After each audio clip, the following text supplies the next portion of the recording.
Hi, so folks, welcome to Photoshop. I am going to show you how to create what I've got on my screen here now. So this is part of your project. You're going to create 6 squares that are, each square is 2 inches by 2 inches. And this one on the left, it's part of your assignment in the book. I'm going to open it up and put it in front of you. So, let's see. So here you see some samples down at the bottom there. Oops. So I did one that's got, it's a mirror, so I gotta go in reverse. There's one that's grays, muted grays, that is low value. You know, there's narrow value, and then the other one next to it has higher value, meaning that there's more difference in the lights and darks. But in both of them, the colors are muted. So that's what I've done here. If I turn the page, there's more examples, and so I'm going to do the one that is all the high chromatic colors right now. So I'm going to show you step by step so that you can do that, and you will do all the ones in the assignment. So to open up Photoshop, when you open it up and you start a new document, your opening window will look like this. And so you want to look for letter size. So here's letter size, 8.5 by 11, 300 ppi. Ppi means pixels per inch. So I'm going to click this one, and so you see 8.5 by 11. And if it says pixels, you want to change it to inches because that's what we're familiar with. The resolution should be 300. I'm going to make it horizontal, and I am going to make sure that the color is CMYK. So again, 11 by 5.5 inches, horizontal, 300 dpi, CMYK. And then you can say create. I have to move my picture around here. So I have my full screen. Okay, so the next thing I want to do is show you a little bit about what's happening on the screen. So your window might not look like this yet.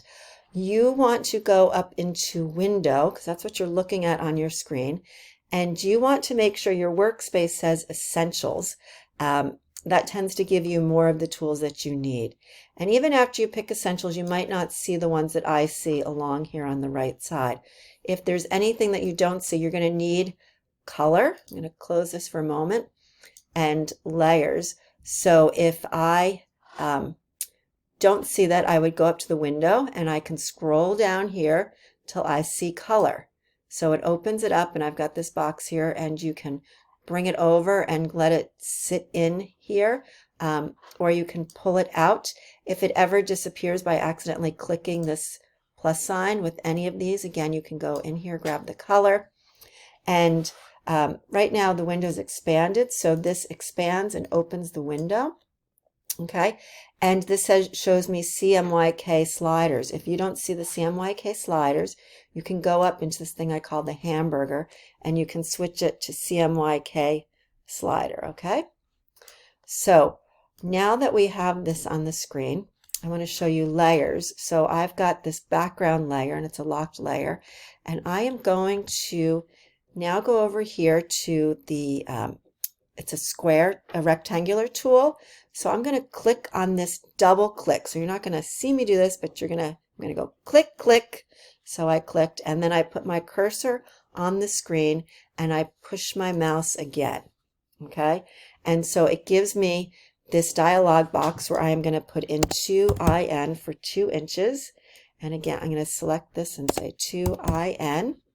So in width and height, oops, sorry, that says 9. I need it to say 2 inches. Say OK, and it gave me this rectangle. It filled it in the color that's showing up right here automatically. I'm going to go to this tool, which allows me to move things around on the page. I'm going to move it over here, and I am going to do this again, where I say, go to this rectangle tool, and I'm going to double click, click, click, hit 2IN, tab 2IN, OK, gives me another one, and I can just go back to grab this over here. I'm not going to let them touch right now. but eventually I can do that. And now I'm going to go to my layers. Notice how I have these two layers. Now, each time I added an image, it gave me a new layer. I can copy these layers by going to the hamburger and say duplicate layer. So I clicked on the layer. No, I don't want to delete them. I meant to say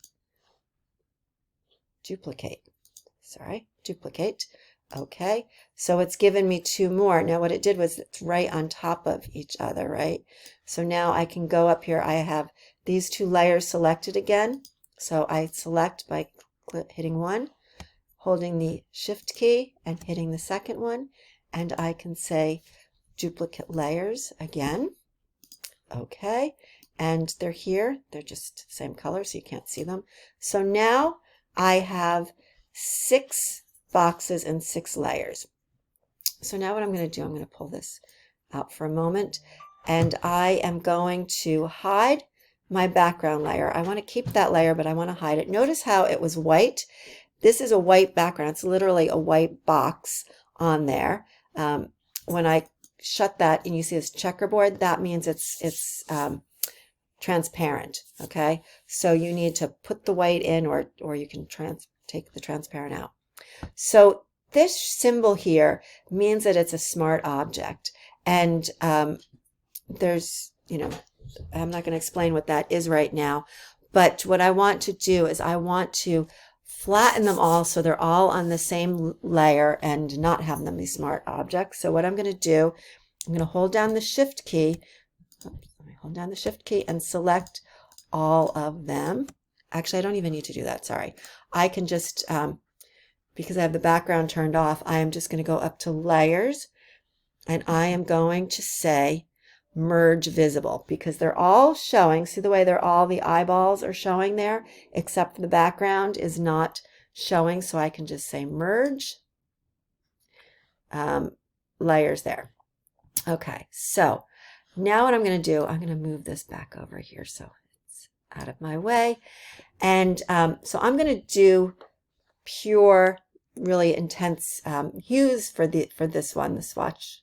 So I'm going to go to this tool. Is called the magic wand, and it really is kind of magical. I click on the color, and it selected everything that was that's confined in that area. So if I hit over here, it picked the whole background. So basically what it does is it clicks an area that's the same color.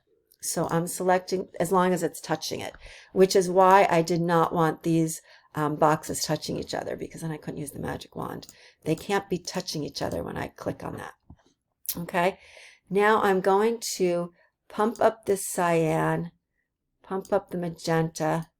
I don't even think I need to add the yellow, but so here, right here is the color that I'm looking to work on. And the black, I'm going to pull out that black. I'm going to make it, I think I need to pull out some of that magenta and pull in a little black. And I'm going to put in more black. Okay. And you know what? It is changing the background color, not the foreground color. Huh. There we go. It's changing the foreground color. Right? Yeah, sorry. So see the top color? I need it to be the top color. So I think I'm talking to myself. So I'm going to add some black. I'm going to pull out the magenta, pull out the yellow, keep the cyan there. I'm going to add a little magenta. All right. I think I've got a pretty deep blue there now. So I am going to go over here. I am going to go to Edit, Fill, and I am going to say Fill with Foreground Color. So there's lots of options here, but we were fitting with the foreground. So I'm going to say OK. It says 100% opacity. I'm going to fill. Now I'm going to go to this one, and this time I want to make red. So to make red with CMYK, we know magenta, 100% magenta, is a bright pink. It's not actually red. So what we need to do is add yellow and a little bit of blue, and then we get a nice red. Okay, so we add a little bit more blue. It can go to purple, but we want it to just add enough so that it takes the glowing edge off of it. See the way it's almost orangey? So you add a little blue and it makes it a richer red. So now I'm going to go again to Edit, Fill, and fill with the foreground color. I'm going to keep doing the same thing over and over again, so it will become more familiar. So I'm going to make this one yellow. So I'm going to pull out the magenta and the blue, cyan, but I'm going to add just a tiny bit of magenta. Actually, let me fill this with the yellow so you'll see what this looks like. So I'm going to go Edit, Fill with 100% foreground yellow. Now I'm going to do this other one just so you can see for comparison. I'm going to add just a little bit of magenta, and I'm going to say Edit, Fill this one with the foreground color. So this is a little bit more warmer yellow. This one almost looks, I mean, it is a color you get from the tube, but I'm going to use it just being a little bit warmer. Actually, I think I'm going to make it just 5% magenta instead. So now I'm going to go up to say Edit, Fill again, and say foreground color. So what just happened when it says scratch disk full? That means I have a lot of stuff on my computer. I'm going to say OK, and I'm going to put this on hold and fix my... Sorry about that. When I run this screen program, this recording program, it takes up a lot of memory on my computer. So what I was about to do was I changed the yellow. I have 100% and 5% magenta just to warm it up a little. So I was going to go and fill. So you see the one that's got the dancing ants around it, I call it. So I'm going to go to Edit, Fill, say foreground color. So now that's a little nicer. It's not as cool as this, and it's not as warm as the other one. So I'm happy with that. I'm going to click this, and I need to make a green.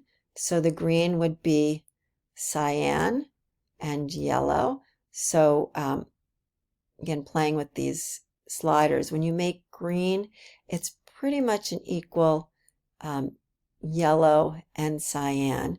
So let me try this. So I'm going to go to, again, I'm selected on this yellow. I'm going to go Edit, Fill, foreground color.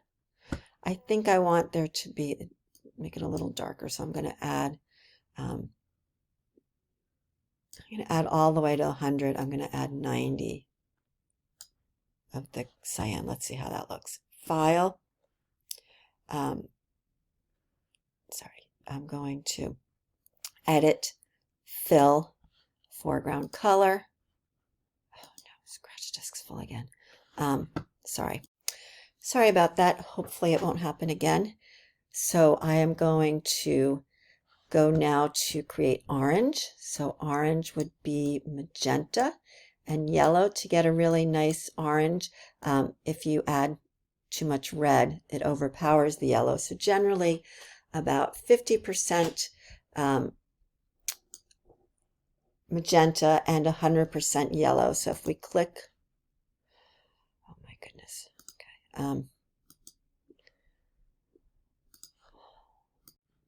Okay, I'm going to start one more time. So now I'm going to make orange. So I am clicking on this box, and I've got the orange selected here. So I am going to go to Edit, Fill, foreground color.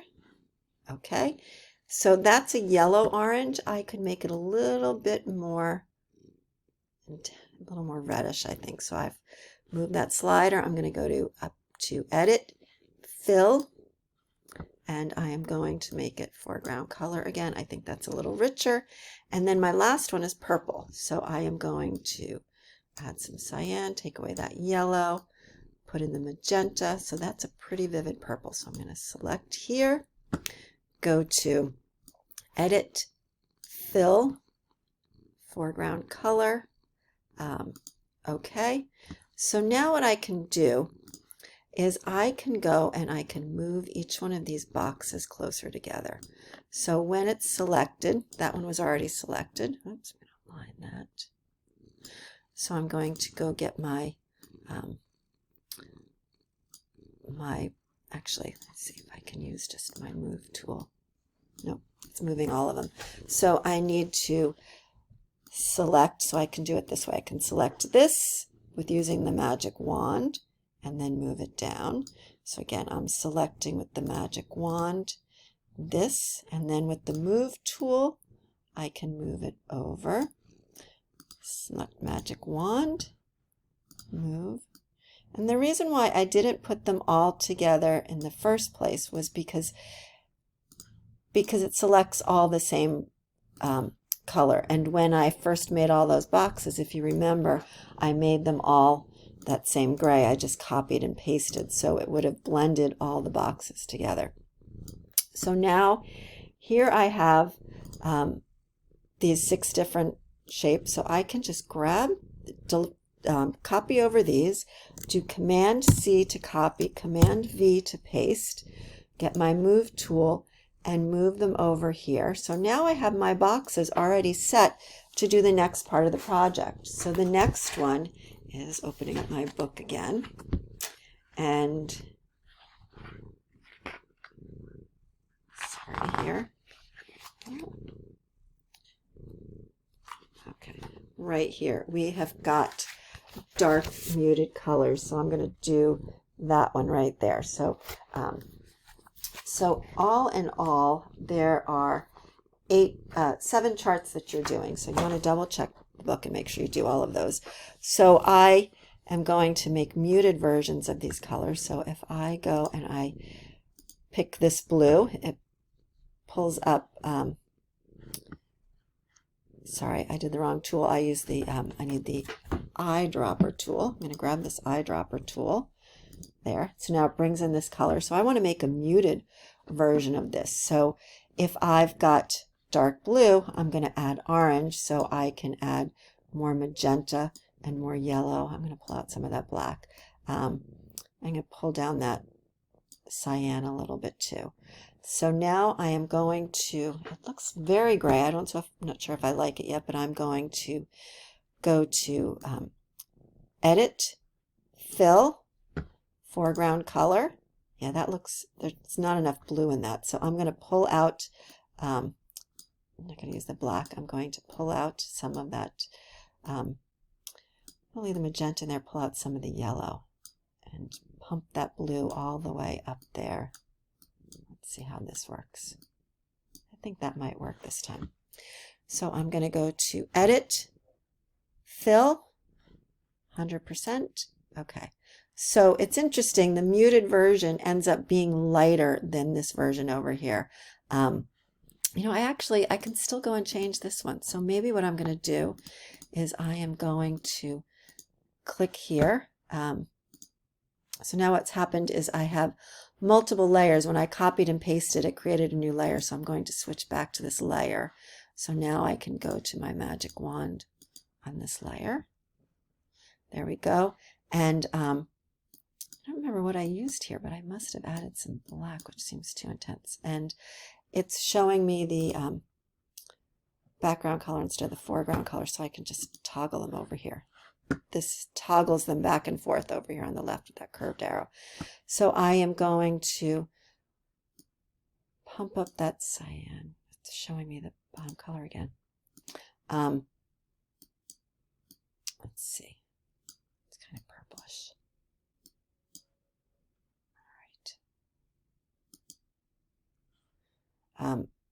Actually, one of the things that I just clicked on, not intending to do that to you, but this is the picker, so you can see, little side note here, so you can grab a color anywhere on here and it gives you the CMYK breakdown right here, so you can see what's happening with that right there just by using the picker. But we're going to play with the levels. So I want this, I'm going to click on that, and I'm trying to soften that blue. I think it's too intense now, it's too green. Let me see how that looks. Edit, and I'm going to go to, sorry, Edit, Fill, foreground color. Yeah, that looks too green. Well, you can see this is a process, so I am going to go back and add a little bit more magenta in there.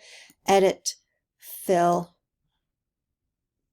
That's better. And now this one over here, got to switch layers again. I just switched back and forth here, so I'm going to click on this, and I'm not happy with this. It looks too gray. And it's funny because it's got so much black in it. Let me see. I'm going to push this way up and then add a bunch of its complement. It's looking a little too green. Let me try this. Edit, fill. So the reason why I have to keep trying it is because it's really hard to see what the color looks like in that little tiny shape there. Actually, I kind of like that. It does look like a nice muted blue, and I'll see what I get with some of these other ones. I'm going to make this a reddish one, so I'm going to pull out that cyan. And I do kind of like that already, the way it looks. Let me add some more yellow. So I'm going to say edit, fill. Okay. So I think you can see how it works now. So you're just going to add mixtures of muted colors that are dark. So I'm going to say edit, fill, foreground color. Okay, and my scratch discs are full again, so I am going to end this, and you should have enough of what you need. We're going to save now, so you're going to save your file. Okay, save, and you give it your, this is digital project, so let's say digital project 1, and then you're going to use your last name, and then you're going to save it as a PSD file. So on my computer, I'm going to make sure I'm sending it to my computer. I have my small projects here, and it's PSD, so I'm going to save it. There we go.